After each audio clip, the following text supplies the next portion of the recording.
بسم اللہ الرحمن الرحیم۔ اللہم صلی علی محمد و آل محمد وعجل فرجہم۔ ہم بات کر رہے ہیں سورہ کہف کی۔ سورہ کہف پارہ نمبر 15 اور 16 میں ہے۔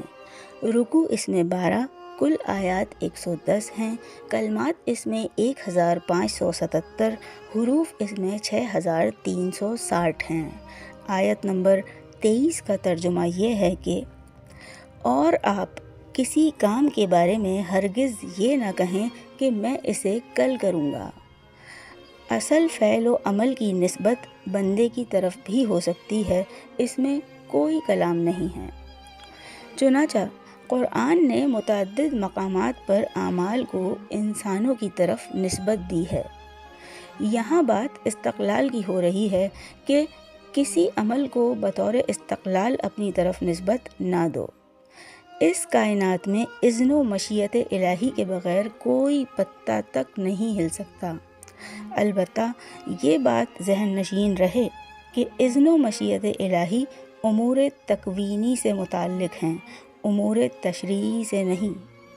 جی سامعین محترم، چونکہ پروردگار عالم ہی جناب پیغمبر اسلام محمد مصطفیٰ صلی اللہ علیہ وآلہ وسلم کا معلم و مربی ہے، اس لیے آپ کی اور آپ کی امت کی تعلیم و تادیب کرتے ہوئے فرما رہا ہے کہ جب کل کسی کام کے کرنے کا ارادہ ہو تو اس کے ساتھ انشاءاللہ ضرور کہہ دیا کریں، کیونکہ جس قدر بھی کسی کام کے وسائل مہیا ہوں مگر کامیابی کا دار و مدار اللہ تعالیٰ کی مشیت پر ہی ہے۔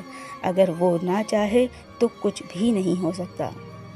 بے شک سامعین گرامی، اس پر تو ہمارا یقین ہے کہ اللہ ہی سب کچھ کرتا ہے۔ اللہ اگر چاہے تو کیا نہیں ہو سکتا، اور اگر اللہ نہ چاہے تو کچھ بھی نہیں ہو۔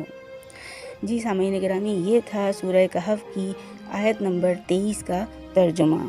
ویڈیو آپ کو پسند آئے تو اس کو لائک کیجیے گا، شیئر کیجیے گا، کمنٹ کر کے اپنی رائے سے آگاہ ضرور کیجیے گا، اور چینل کو سبسکرائب لازمی کیجیے گا۔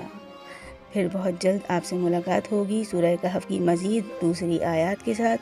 جب تک کے لیے اللہ نگہبان۔